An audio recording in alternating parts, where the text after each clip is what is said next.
But what does wealth really mean? Is it the moment your bank account hits 9 zeros?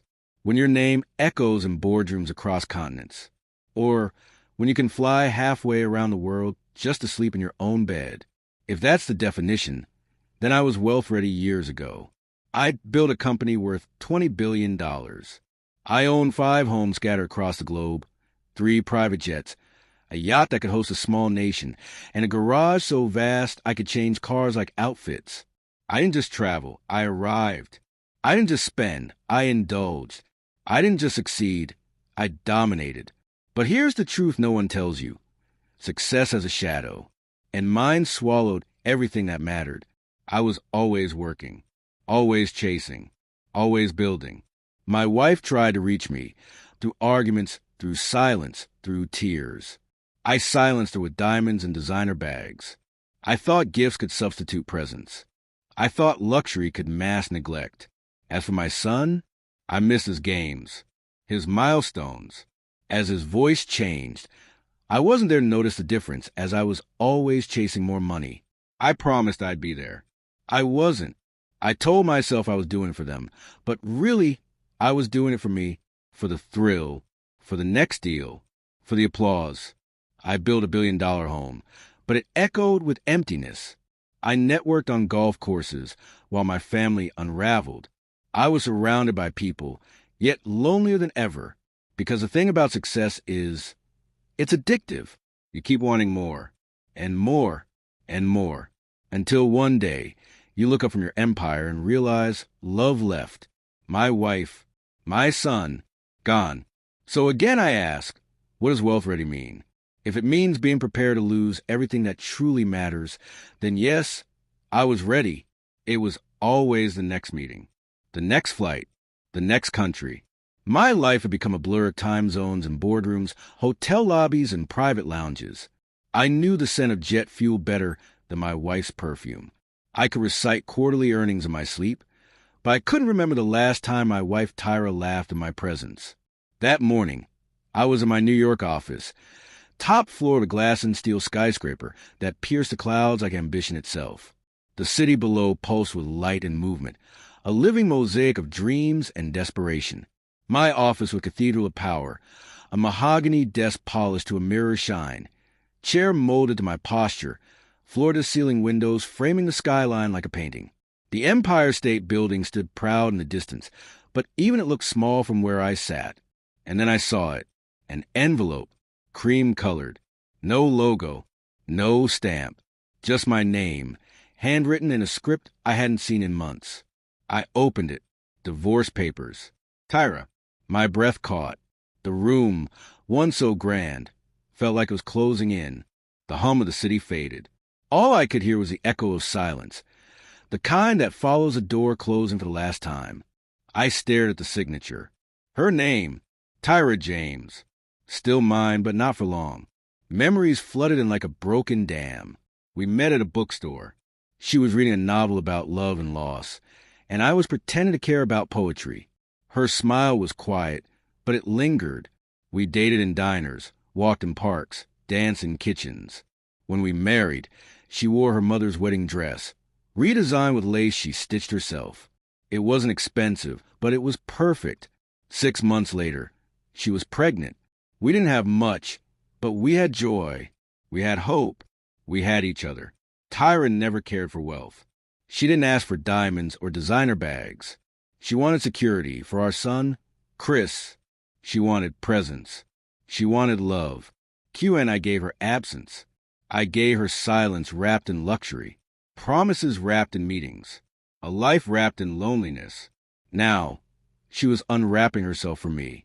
I sat there in my fortress of success, holding the one thing I couldn't buy back, loss. I didn't try to stop her.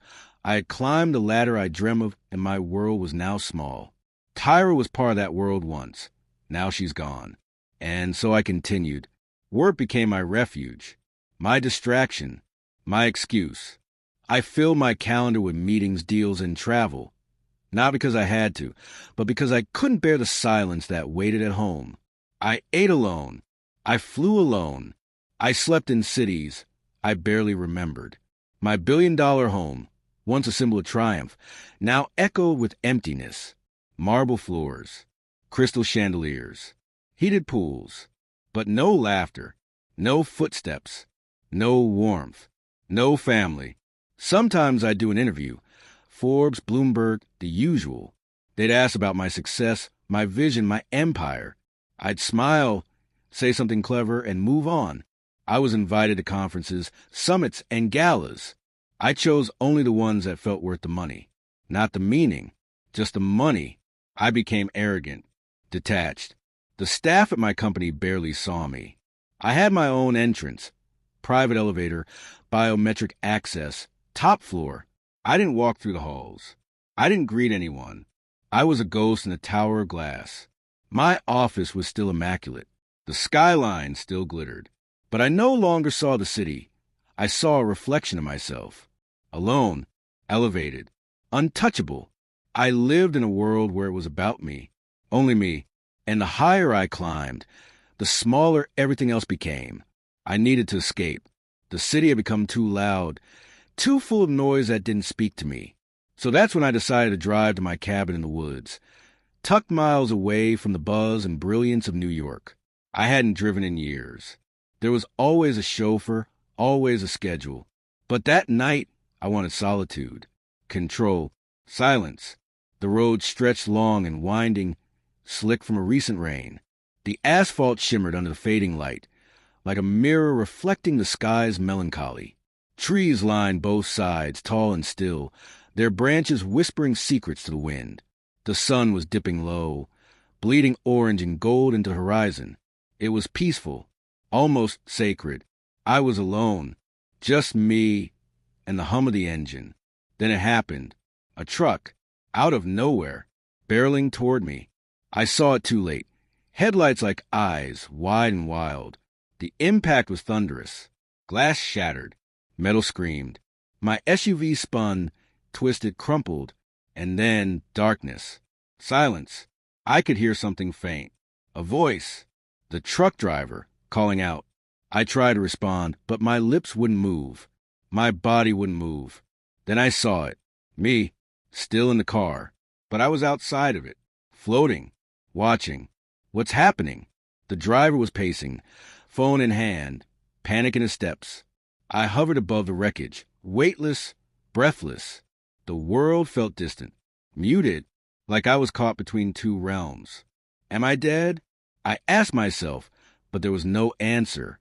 Just the eerie stillness of twilight and the broken shell of life I had built. I hovered, suspended above the wreckage. I watched my body, broken, still, crumpled in twisted metal. The world below felt distant, like a memory fading at the edges.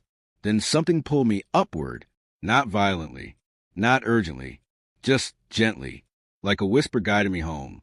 I rose, above the trees, above the clouds, into something I cannot explain. There was a tunnel, soft, translucent, pulsing with light. At first, the glow was faint, like a candle flickering in the dark.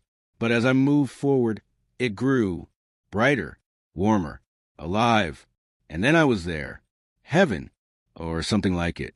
The air shimmered with colors I had no name for. Hues that danced between gold and violet, emerald and sapphire, yet felt more like emotions and pigments. The grass beneath me wasn't just green, it breathed. Each blade swayed in rhythm with a song I couldn't hear, but somehow knew. Flowers bloomed in midair, twirling like dancers, their petals glowing with joy. The sky was endless, but not empty. It was full of presence, of peace. Everything felt to wake. And then I saw him. He didn't speak, but I felt every word he meant to say. His gaze held no judgment, only knowing. His presence wrapped around me like a memory I had forgotten. He wore a long, pure white robe, so radiant it seemed woven from light itself. The brightness cloaked his face in mystery. No features, just brilliance. When I tried to look closer, I realized he didn't resemble the familiar portraits, the blue-eyed, long-haired Jesus we see in paintings and stained glass. No, this was different. He wasn't an image. He was a presence, a truth, a love beyond form. And then he said it. James. Just my name. But the way he spoke it, it felt like a homecoming, like someone who had known me before I ever knew myself. He said it. It was like someone who had known me forever, like a father, a friend, a truth.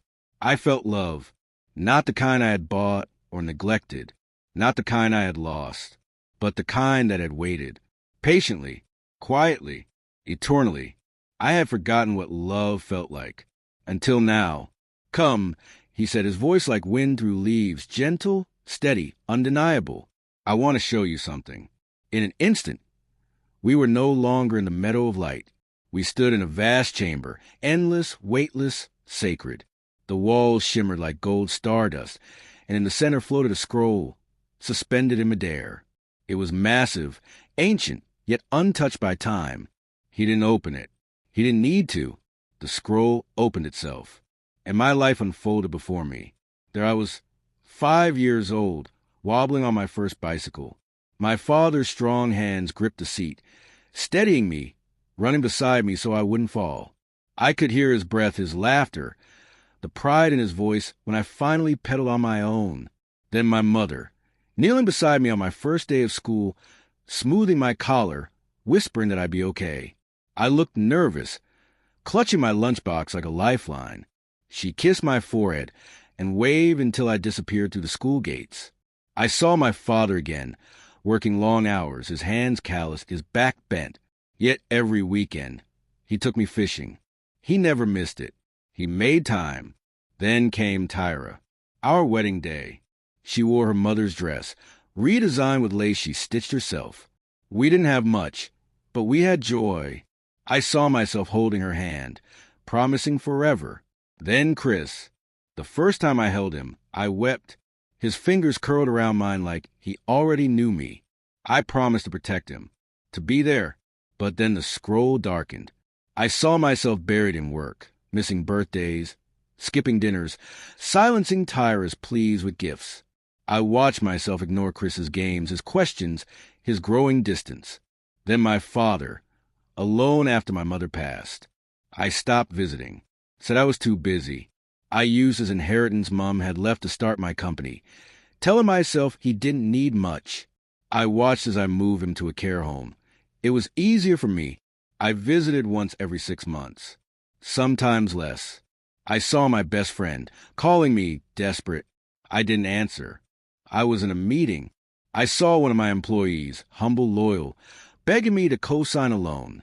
His son had been jailed for mistaken identity, caught in the wrong place at the wrong time. I refused. I said it wasn't my problem. This was a man who not even once was late at work.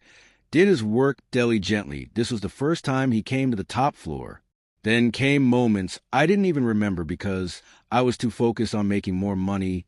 The numbers had to increase. A stranger crying on a bench. A child asking for help. A colleague hiding pain behind a smile. I walked past them all. By the time the scroll dimmed, I was on my knees, sobbing. "Forgive me," I cried. "Please, let me go back. Let me make it right." He knelt beside me, his hand resting on my shoulder. His touch was warmth, his presence mercy. "James," he said softly. He didn't judge me. "Do you know how many times I was there?" He whispered. "When you were bullied in your 5th grade class, I was the boy who sat beside you so you wouldn't feel alone. I was a homeless man who asked for change while you walked into the coffee shop with your business partners. I was a neighbor who asked, 'When was the last time you visited your father?' I broke. I sobbed like a child because I felt his heart. And in that moment, I didn't just feel guilty. I remembered what it meant to feel. I stood in silence, surrounded by light, yet feeling the full weight of my darkness. He held my hand, firm, steady, eternal. His grip wasn't forceful, but it carried truth, a truth I could no longer escape. "Now, do you know why you're here, James?" he asked. His voice was both thunder and whisper, firm yet peaceful. It didn't echo. It settled. I couldn't speak. I could only feel it.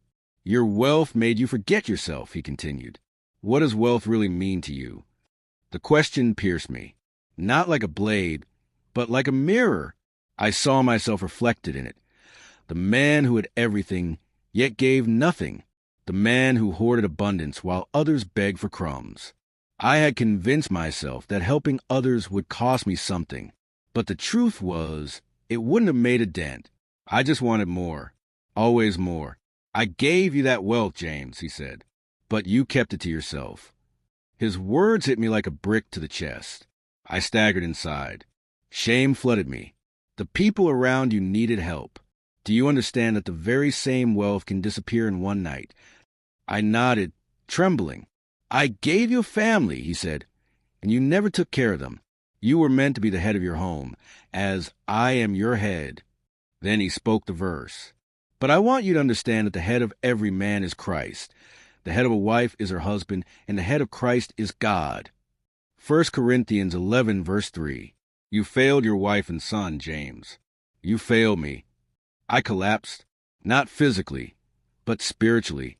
I had built an empire, but I had abandoned my post. I had left my son without a model. I had left my wife without a partner. I had left my Creator without obedience. Your time is not complete, he said. I need you to go back, James. Be a different man. Be a father.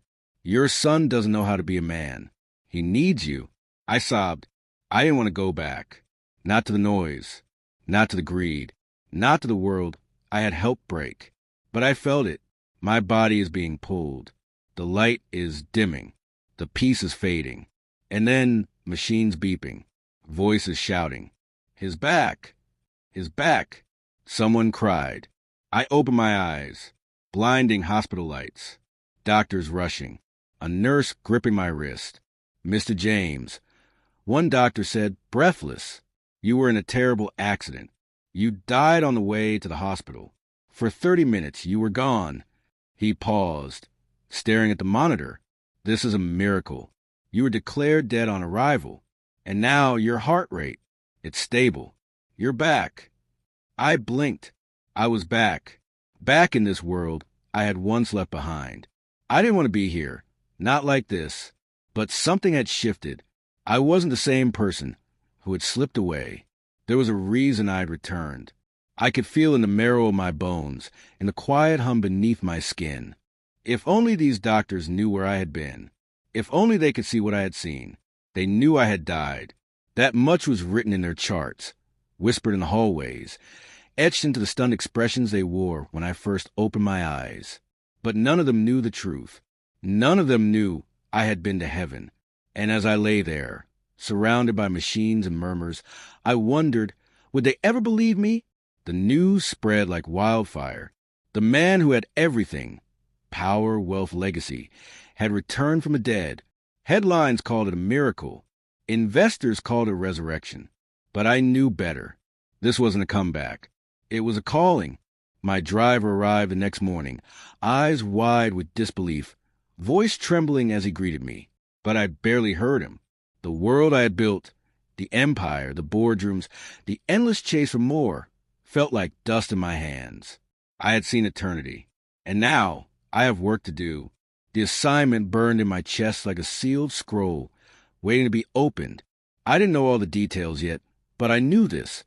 I had been given a second chance, not to reclaim my throne, but to fulfill a purpose far greater than anything I had ever imagined.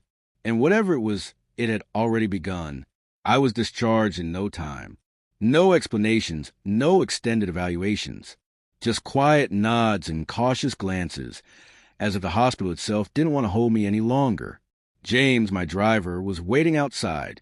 He didn't speak as we drove back to the mansion. He never did. For years, our conversations have been limited to logistics. Flights, meetings, arrivals. I was always reading something. A folded newspaper tucked beside the back seat, or a leather-bound document. He never asked what I was reading. He never asked where I was going. That was our rhythm. But today, the silence felt different. My mind was a storm of thoughts, visions of light, echoes of eternity, the weight of a mission I hadn't yet understood. When we pulled into the driveway, James turned to me for the first time in years and asked, "Do you need anything, sir?" I paused, removing my jacket slowly, deliberately. "Yes," I said. "Go to the bookstore and get me a Bible." He blinked. "Did you say a Bible?" Yes, I repeated, locking eyes with him. A Bible. His confusion lingered in the air like incense. But I didn't explain. I couldn't. Not yet, because the assignment had begun. And the first step was to find the word. The mansion feels different now that you're back. How, as I walked into my study looking at the pictures and painting, I realized all these things are the reason we're chasing money to accomplish. The mansion was exactly as I had left it. Immaculate, imposing, and eerily still. But something was different. Not in the walls or the furniture, but in me. As I stepped through the grand foyer, the silence pressing like a question I hadn't yet answered. The marble floors gleamed beneath my feet. The chandeliers sparkled overhead, and yet none of it stirred the pride it once had. I walked into my study, the room that had once been my sanctuary of strategy. The scent of aged leather and polish which still lingered. My eyes drifted across the walls, portraits, awards, oil paintings of places I'd conquered and people I'd admired. And suddenly it all fell hollow. These were the trophies of a life spent chasing. Chasing wealth, chasing power, chasing validation. Each frame, each artifact, a monument to the man I used to be. I had built this empire brick by brick, believing it would bring meaning. But now, standing in the same room with a soul that had glimpsed eternity, I saw it for what it was, a distraction dressed as destiny. I whispered to the silence, "This isn't the assignment." Because I hadn't been sent back to reclaim this kingdom. I had been sent back to surrender it. The mansion was quiet when the driver returned. He stepped into James's study with hesitant footsteps, holding a small paper bag as if it contained something fragile. "I found one," he said, placing the bag on the edge of the desk. "Not many people ask for these anymore, so I had to find a bookstore that has Bibles." I nodded, unwrapping the Bible slowly. It was covered in brown leather, worn at the edges, as though it had survived more journeys than I could imagine. The driver lingered, watching me with a mixture of curiosity and concern. I didn't explain. I simply opened the book. And the moment I did, something shifted. It wasn't the words themselves. Not yet. It was a silence between them, a whisper in the room, a presence, as if heaven had followed me home and was waiting for me to listen. I turned the pages slowly, my fingers trembling. Verses I had never cared to read now pulsed with meaning. To whom much is given, much will be required. That one stopped me cold. I looked around the study again. The paintings, the accolades, the empire. This was what we chased. This was what we sacrificed for. But none of it could follow me where I had gone. None of it had spoken when I stood before the light. The Bible sat open on the desk, and I knew I hadn't just been given a second chance. I had been given instructions. The assignment wasn't about rebuilding. It was about revealing. And the first step was to listen. The whisper grew stronger the longer I sat in silence. It was not a voice in the way we know voices, but a stirring, a resonance that seemed to press against the walls of my heart. The study, once a place of strategy and ambition, now felt like a sanctuary. I closed my eyes, and the words I had read echoed back, not as commands, but as invitations to see differently, to live differently, to measure worth not by empire, but by obedience. The driver shifted uneasily. "Sir, is everything all right?" I opened my eyes and looked at him. His question hung in the air, but I didn't answer. Not yet, because the truth was still forming, like dawn breaking over a horizon. I traced the leather cover with my fingertips. This book was more than paper and ink. It was a mirror, a map, a whisper that could become a word, if I dared to listen long enough. And I understood the mansion, the accolades, the empire, they were shadows. The real assignment was light. The whisper was waiting. Every little opportunity one had, I spent reading the Bible. It was no longer just a book. It was like speaking to me directly, as if each verse had been written with my name hidden between the lines. The words carried weight, but also gentleness.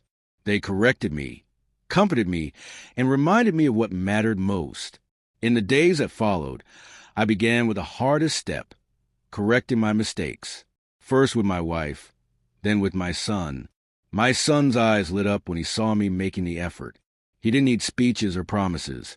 He needed presence, and so I gave him that. Time, attention, laughter. Soon, even my ex-wife noticed a change. She didn't say much at first, but her silence carried a kind of acknowledgement. My business partners, however, were not so easily convinced. They saw the difference in me, but not in the way they wanted. I wasn't the same man they had built empires with. I wasn't chasing the spotlight, the interviews, the endless grind. Doubts grew, and one by one, they began to pull out. And then it happened. I lost the empire. The money stopped flowing. The invitations dried up. The phone calls ceased. I became the past, a name once spoken in boardrooms and headlines, now fading into memory. But in losing all that, I found something no empire could ever buy: peace. For the first time, I experienced it, not the kind you explain, but the kind you feel. It was quiet, steady, and unshakable. It was as if the whisper I had heard in the study had now taken root inside me. I found a local church. At first, I went alone, carrying my Bible like a lifeline. Then one Sunday, my son joined me. He sat beside me, curious, listening. And before I knew it, Tyra joined us too.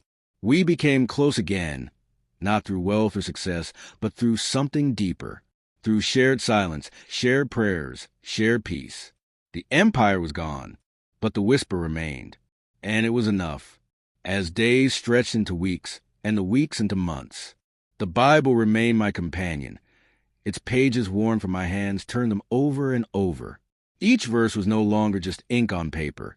It was a voice, steady and patient, guiding me through the ruins of what I had once called success. I had lost the empire. The interviews, the accolades, the endless chase for recognition, they were gone. My name no longer echoed in boardrooms or headlines. But in the silence that followed, I discovered something greater: peace. It was not the peace of circumstances, nor the peace of wealth or applause. It was deeper, unshakable. A peace that came from knowing I was no longer living for myself alone. My son walked beside me now, his laughter filling spaces that money never could. Tyra joined us too, and slowly we became close again, not through contracts or promises, but through grace. The motive had shifted. No longer was it about building empires or chasing shadows. It was about revealing light, about listening to the whisper that had first stirred in the study, and letting it shape every step forward. I understood at last. The true assignment was not to rebuild what was lost, but to live what was found. This story is about the dangerous illusion of wealth and empire, the belief that success is measured by accolades, possessions, and power. It shows how easily we sacrifice family, love, and truth for ambition, only to discover that the empire we build cannot follow us into eternity. The motive is clear: to remind us that true wealth is found not in what we own, but in who we love and how we live. Family, faith, and peace are treasures no empire can buy, and they remain when all else is gone. Thank you for watching Granny G's story. For more stories, please subscribe to the channel.